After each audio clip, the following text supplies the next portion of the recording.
حضرت شیخ احمد مجدد الفسانی علیہ رحمہ فرماتے ہیں، جو شخص اپنے اوپر 10 چیزوں کو لازم کر لیتا ہے تو لازمی نتیجہ یہ ہوتا ہے کہ وہ متقی بن جاتا ہے۔ وہ 10 چیزیں کون سی ہیں؟ ماہ صیام کے ان حسین لمحوں میں ہمیں وہ 10 اوصاف اپنے اندر پیدا کرنے چاہیے تاکہ ہم متقی بن جائیں، اور متقی اللہ کے محبوب بندے ہیں۔ تقوی اختیار کرنے والے اللہ جل شانہ کی رحمتوں کے خاص مستحق ہیں۔ جنہیں تقوی کا نور نصیب ہوتا ہے وہ اللہ کی رحمتوں کے سائے میں آ جاتے ہیں۔ اگر ان پر مصائب، آلام، مشکلیں آتی ہیں تو ان کے تقوی کی وجہ سے اللہ انہیں راستے عطا کر دیتا ہے۔ وَمَن يَتَّقِ اللَّهَ يَجْعَل لَّهُ مَخْرَجًا وَيَرْزُقْهُ مِنْ حَيْثُ لَا يَحْتَسِبُ۔ اللہ اکبر۔ ارشاد فرمایا کہ جو اللہ سے ڈرتا ہے، تقوی اختیار کرتا ہے، اس کے لیے ہم مصیبت سے نکلنے کے راستے پیدا کر دیتے ہیں، اور اللہ جل شانہ اس کے لیے وہاں سے رزق عطا کرتا ہے جہاں سے اسے گمان بھی نہیں ہوتا ہے۔ تو یہ تقوی کا نتیجہ ہے جو اہل تقوی کو نصیب ہوتا ہے۔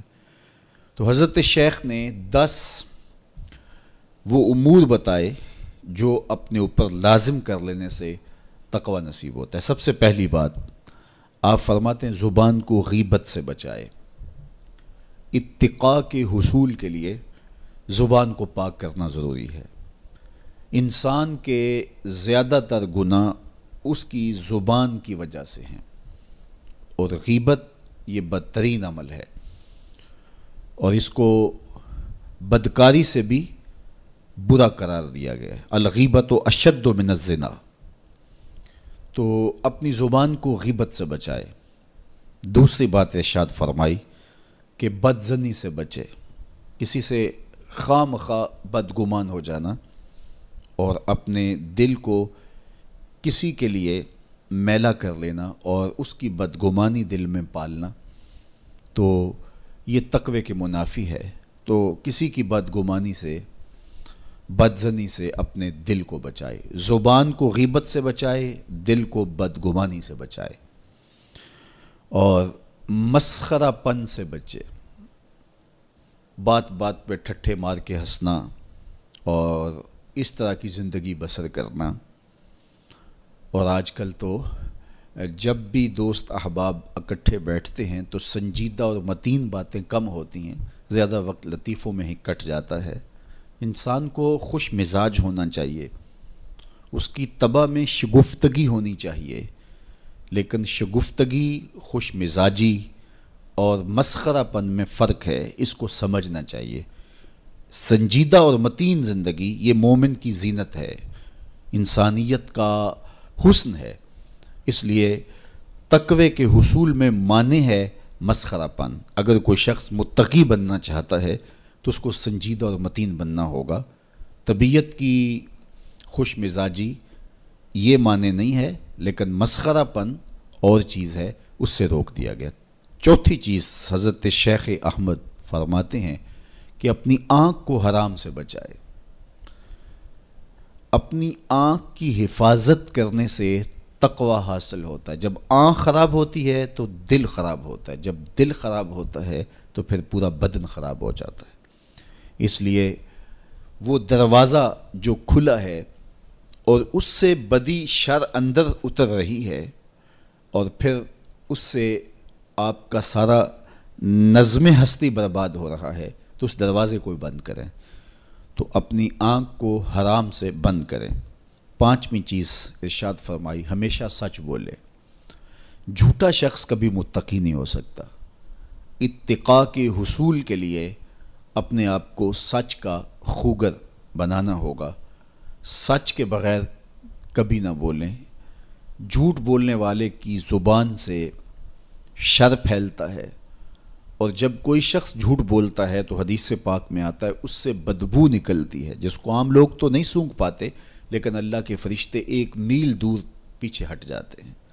تو مومن سچا ہوتا ہے، مومن جھوٹا نہیں ہوتا، اور تقوی کے حصول کے لیے سچ شرط ہے۔ چھٹی چیز ارشاد فرمائی ہر حال میں اللہ کا احسان مانے۔ جب کوئی بھی انسان پر بہتری آئے تو اس وقت یہ کہے کہ یہ میرے رب کا احسان ہے کہ مجھے یہ حاصل ہوا ہے۔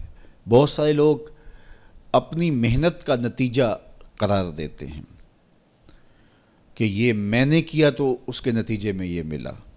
بسا اوقات آپ کتنا سیدھا کام کر رہے ہوتے ہیں، کتنی محنت کر رہے ہوتے ہیں، لیکن نتیجہ اس کے برعکس آ رہا ہوتا ہے۔ سیدنا علی المرتضیٰ رضی اللہ تعالیٰ عنہ فرماتے ہیں، میں نے اللہ کو اپنے ارادوں کی شکست سے پہچانا، تو یہ اس کی کرم نوازی ہے کہ اس نے ایسا کر دیا۔ صحت میرا کمال نہیں، یہ اللہ کی عطا ہے۔ علم میرا کمال نہیں، یہ اللہ کی عطا ہے۔ لہجوں کی خوبصورتی یہ اس کی عطا سے ممکن ہے۔ اس نے آنکھوں میں روشنائی رکھی، اس نے توفیق عمل نصیب فرما دی، اس نے اچھائی کی راہوں پہ گامزن کیا، ماہ صیام میں روزہ رکھنے کی توفیق ہوئی، صلاۃ التراویح میں حاضری کا موقع میسر آیا، دیگر صالح اعمال تلاوت کلام مجید نصیب ہوئے، تو مت سمجھے کہ یہ کوئی میرا کمال ہے۔ اللہ کا احسان مانے گا تو غرور پیدا نہیں ہوگا، تکبر پیدا نہیں ہوگا۔ تو ہر حال میں اللہ کا احسان مانے، جو بھی خیر اس کو ملے وہ کہے یہ میرے رب کی طرف سے ہے، اور اگر اس کا کرم نہ ہوتا تو یہ عمل مجھے نصیب نہ ہوتا۔ اور کتنے عمل ہیں کہ نصیب ہونے کے بعد عجب سے، تکبر سے، ریاکاری سے برباد ہو جاتے ہیں۔ کیتی کتری پئی کھو محمد تے سکہ بنیا زردہ، کتنے عمل ہیں کہ برباد ہو جاتے ہیں، تکبر آ گیا، عجب آ گیا، ریاکاری آ گئی، تو یہ اس کی طرف سے ہی ہے۔ تو جب یہ کہے گا تو عجب، تکبر، غرور کچھ پیدا نہیں ہوگا، تو پھر عمل قبول ہوگا اور انسان تقوی کی منزل تک پہنچے گا۔ ساتویں چیز، اپنا مال راہ حق میں خرچ کرے، ناحق راستے پر ایک درہم بھی خرچ نہ کرے۔ کمایا ہوا مال راہ حق میں خرچ کرنے سے اتقاء کی دولت نصیب ہوتی ہے۔ اللہ قیامت کے دن بندے کے قدم اپنے حضور سے ہٹنے نہیں دے گا جب تک اس سے 3 سوال نہیں کر لے گا۔ ان میں سے ایک سوال یہ ہوگا کہ مال کمایا کہاں سے، مال خرچ کہاں کیا۔ جس طرح مال حلال کمانا ضروری ہے، مال کو جائز جگہوں پہ خرچ کرنا بھی ضروری ہے، حق کے راستے پہ خرچ کرنا بھی ضروری ہے۔ اس لیے یہ اپنی طبع کے اندر لازم کر لے کہ کبھی بھی اس کا مال کسی ناجائز اور فضول کام میں خرچ نہ ہو، راہ حق میں اس کا مال لگے۔ 8ویں چیز، نفس کے لیے کبھی بڑائی بلندی نہ چاہے، اس سے طبیعت میں سرکشی آئے گی اور تقوی کے راستے میں یہ عمل مانے ہے۔ اور نمازوں کی حفاظت کرے۔ نمازوں کی اگر حفاظت نہیں کرتا تو باقی سارے عمل اس کے پاس ہیں، تو وہ متقی کیسے بن سکتا ہے؟ چونکہ یہ تو اسلام کا بنیادی فریضہ ہے جو اہل ایمان پر لازم کیا گیا ہے، جو کسی صورت کے اندر بھی، حتیٰ کہ حالت بیماری کے اندر بھی معافی جس کی نہیں ہے، سفر کے اندر بھی نماز کی معافی نہیں، مختصر کر دی گئی، قصر کر دی گئی، لیکن معافی نہیں دی گئی، حالت جنگ کے اندر بھی اس کی معافی نہیں ہے۔ تو نمازوں کی محافظت کرے۔ اور 10ویں چیز، حضرت شیخ فرماتے ہیں عقیدوں کی صحت کا خیال رکھے، اپنے عقیدے، اپنے نظریات خوبصورت رکھے۔